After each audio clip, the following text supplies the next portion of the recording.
How to fix Microsoft Authenticator not working on your Android or your iPhone.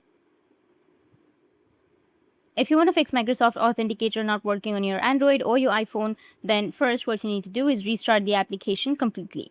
On your Android phones, you can do this by pressing and holding the Authenticator app icon until the options appear, then tapping on the small information button, which is the app info button, and then choosing force stop. Find the Microsoft Authenticator window and flick it upward to close it entirely. Restarting the app can clear temporary glitches and restore normal behavior.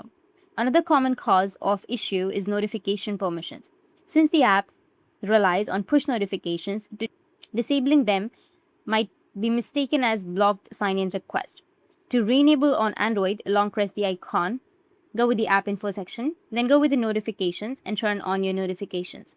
On your iOS, you need to head over to your settings, then Authenticator notifications and enable allow notifications. You should also confirm that your phone's date and time are synced correctly. A mismatched system clock can stop authentication codes from working. On your Android, you need to open up your settings, search for date and time, and toggle the option of set time automatically on. On your iPhone, you can go with your settings, then general and date and time, and turn on set automatically. That's it. If you found this video helpful, hit the subscribe button, and thanks for watching.